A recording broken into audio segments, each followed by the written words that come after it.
Oke, selanjutnya kita akan bahas soal nomor 3 dari tutorial ini. Ini berkaitan dengan penerapan persamaan diferensial linear order 1. Diketahui sebuah tangki berisi 120 galon air murni dengan suatu larutan garam konsentrasi 1 pound garam per galon dialirkan ke dalam tangki dengan laju 4 galon per menit. Pada saat yang sama, dari tangki keluar dengan laju 6 galon per menit. Yang A, berapakah banyak garam yang terlarut dalam tangki setelah T menit? Jadi, eh pertama-tama untuk soal cerita, kita harus misalkan dulu nih. Jadi, kita coba misalkan, misal gitu ya. Misal, Y itu adalah massa garam dalam tangki. Nah, massa garam dalam tangki itu Y, kita misalinnya gitu. Nah, sekarang selain Y, kita juga harus cari volume terhadap waktu. Di sini kita lihat bahwa volumenya terhadap waktu, mula-mula dia berisi 120 galon air murni. Nah, dia bilang bahwa masuknya 4 galon per menit, keluarnya 6 galon per menit. Berarti dia akan berkurang 2 galon setiap menit. Jadi 120 min 2T, kita bilang gitu ya. Nah, jadi ini pemisahan yang penting dulu untuk kita ketahui. Gitu ya, dua pemisah ini gitu. Kita memisahkan Y dan VT. Nah, untuk menyusun persamaan diferensialnya, kita buat DDT ya. Tergantung kalau teman-teman tanya misalnya X berarti dXdt gitu ya. Jadi di sini DDT ini adalah laju masuk dikurangi dengan laju yang keluar gitu ya. Laju masuknya apa? Laju masuknya katanya kan suatu lautan garam dengan konsentrasi 1 pound garam per galon dialirkan, berarti masuk ke dalam tangki dengan lajunya 4 galon per menit. Jadi saya tulis 1 pound per galon dikalikan dengan 4 galon per menit. Dikurangin sama laju keluarnya. Laju keluarnya apa? Nah, laju keluarnya itu adalah Y pound per 120 min 2T. Mengapa? Karena mula-mulanya dalam galon kan punyanya segini memang banyaknya. Jadi mula-mula ketika kita sudah misalin bahwa dia ada Y pound dan 120 min 2T galon gitu ya. Dikali dengan lajunya 6 galon per menit. Sehingga kita bisa coret atas bawah ini gitu ya. Oke. Nah, jadi DYDT ini adalah 4 dikurangin sama 6 per 120 min 2T kali dengan Y. Nah, kalau atas bawahnya saya bagi dengan 2 yang ini, bisa disederhanain. Jadi saya punya di sini DYDT ditambah 3 per 60 min T kali Y sama dengan 4. Nah, kalau sudah begini, kita akan mencari faktor integrasi. Ya, sebut aja faktor integrasinya IX gitu ya. Di mana IX itu adalah integral dari fungsi yang di depan Y. Ya, kalau kita punya PDO itu kan DY dx tambah IX sama IX kali Y sama dengan PX gitu ya. Nah, faktor integrasi itu, sorry, ini PX. Ini PX, kalau ini kan bentuk umum nih, kita cerita bentuk umum. Nah, faktor integrasi, misalkan kita sebut dia sebagai IX, itu adalah pangkat integral dari PX dx. Nah, di sini dia dalam T sama aja. Yang penting kita ambil 3 per 60 min T. Gitu ya. Jadi pangkat integral dari 3 per 60 minus T. dt gitu ya. Jadi saya bisa tulis ini sebagai E3 integral dari 1/60 min T dt. Oke, gitu. Nah, berarti sekarang PR kita adalah mengerjakan integral 1/60 min T dt. Nah, kalau kita misalkan 60 min T-nya itu sebagai U, gitu ya. Berarti kan kalau misalkan U-nya 60 min T, berarti DU-nya adalah minus DT. Berarti ini akan jadi minus integral 1/U DU. Minus ln U tambah C gitu ya. C-nya nggak usah di situ. Ya, untuk faktor integrasi C-nya bisa diabaikan. Jadi di sini berarti E minus 3 ln dalam kurung 6. Ya gini deh. Berarti ini adalah kan minus 3 ln gini nih. Nah, min 3-nya masukin ke dalam. Dibalikin ke dalam berarti ini jadi E ln 60 min T pangkat minus 3. Nah, E pangkat ln berarti saya bisa ambil aja pangkatnya kan. Jadi ini ya ambil aja numerusnya gitu ya. Jadi di sini saya punya faktor integrasinya adalah eh, 60 dikurangi T pangkat negatif 3. Begitu. Nah, setelah itu kita kalikan faktor integrasi ke semuanya. Jadi berarti di sini dy dt dikalikan dengan 60 minus T pangkat negatif 3 ditambah 3 per 60 min T kali Y. Ini kita kalikan juga dengan 60 minus T. Jelek banget. 60 minus T pangkat minus 3. Ini sama aja dengan 4 kali 60 minus T pangkat min 3.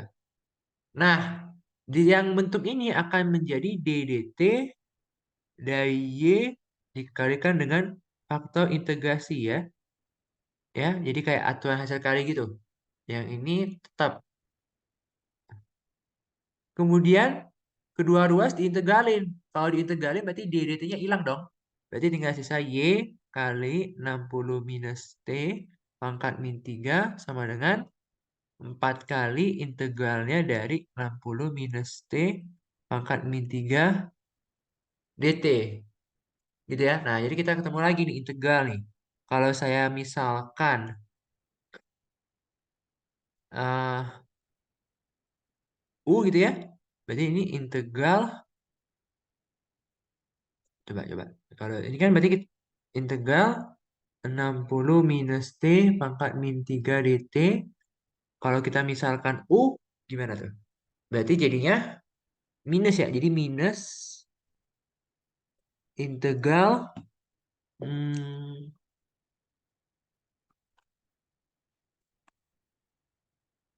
min setengah U pangkat min 2 gitu ya.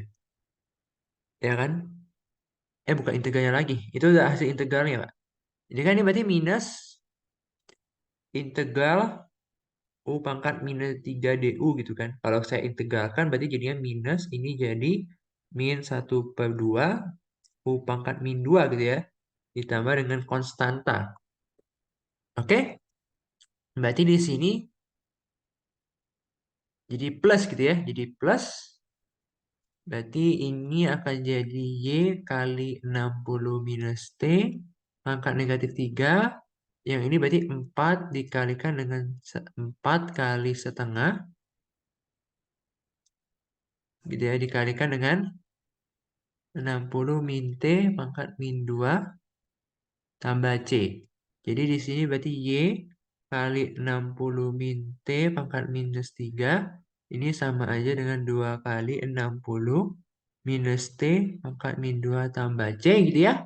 Nah, kita mau dapatin Y-nya nih. Jadi Y kita bagi semuanya dengan 60 min T pangkat min 3. Jadi ini berarti 2 kali 60 min T ditambah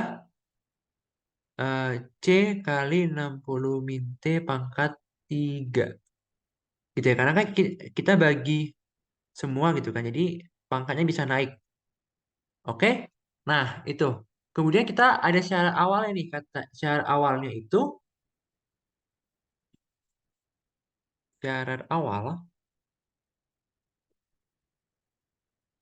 pada saat T-nya nol itu nol. Jadi kan pada saat keadaan awal dia tidak ada garam terkandung di dalamnya karena dia bilang hanya sebuah tangki berisi 120 gal air murni. Berarti dia tidak ada kandungan garam. Nah, berarti Y-nya nolnya nol. Berarti saya substitusi Y0 nol. Berarti saya ganti setiap Y dan T-nya dengan nol di sini. Berarti nol sama dengan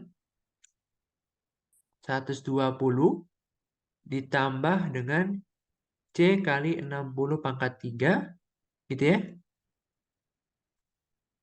C kali 60 pangkat 3.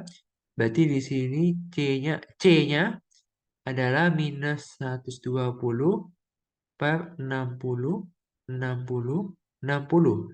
Jadi ini berarti C adalah minus 1/1800. Gitu ya. Kalau ditanya berapa banyak garam setelah T menit, berarti kita nyatakan banyak garam itu dalam YT. Berarti YT ini sama dengan 2 kali 60 min T gitu ya. Ditambah C kali 60 min T pangkat 3. Di mana C tadi ada berapa? Minus 1/800. Berarti ini berarti minus yang ininya jadi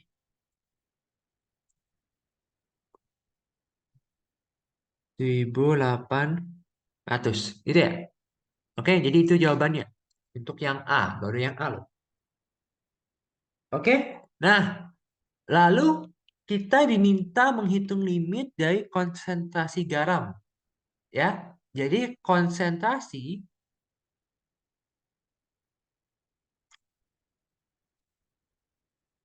itu berarti adalah massa per satuan volumenya gitu. Jadi massa per volume gitu ya. Sudah per volume. Saya misalkan konsentrasinya sebagai CT lah gitu ya. Ini CT ini konsentrasi gitu ya. Jadi saya misalkan CT itu berarti sama dengan YT dibagi dengan volume VT gitu ya. Berarti di sini kan YT kan kita tahu di YT adalah apa tuh? 2 kali 60 minus T dikurangi 60 minus T pangkat 3 per 1800 dibagi dengan volumenya. Volumenya itu 120 min 120 min 2T. Nah, ini kita mau kasih limit nih. Ini mau kita kasih limit T menuju 60 dari kiri. Ingat aja prinsip limit kan. Kalau teman-teman masukkan T-nya 60, berarti ini bakal jadi 0/0. Berarti kita harus menghilangkan, gimana caranya kita menghilangkan 60 min T gitu kan. Itu idenya. Jadi, limit T menuju 60 dari kiri dari CT ini adalah limit T menuju 60 dari kiri. Saya coba keluarkan semua faktor 60 min T. Jadi di sini berarti 60 minus T gitu ya. Ini berarti 2 min ini 60 minus T kuadrat per 1800 dibagi dengan 2 kali 60 minus T. Gitu ya. Jadi saya bisa coret dua ini. Gitu kan? Oke. Jadi berarti di sini saya punya limit T menuju 60 dari kiri dari 2 kali 60 minus T kuadrat per 1800 per 2. Nah, ini berarti sudah saya bisa substitusi nih. Kalau saya substitusikan berarti jadinya 2 min 0 per 2. Jadi jawabannya adalah 1. Ya, jadi konsentrasinya saat didekati T60 dari kiri adalah 1. Mengapa dari kiri? Karena kalau dari kanan udah nggak bisa, Pak. Jadi teman-teman pahami bahwa ketika V-nya 60, tangki ini akan kosong gitu kan, akan kosong. Kenapa kosong? Karena dia kan laju keluarnya lebih gede daripada laju masuk. Berarti akan ada saat dia volumenya habis. Dan kalau misalnya laju masuk lebih gede dari laju keluar, berarti akan ada saat di mana tangkinya penuh. Ya, sama aja gitu kan. Jadi kayak lebih dari kapasitas tangkinya gitu kan. Mengapa dia didekati dari kiri? Karena nggak mungkin kalau didekati dari kanan. Kalau lo dekati dari kanan, volumenya udah habis. Gitu ya. Oke, itu untuk soal nomor 3. Ya, kayaknya cukup aja satu norma udah cukup panjang. Terima kasih.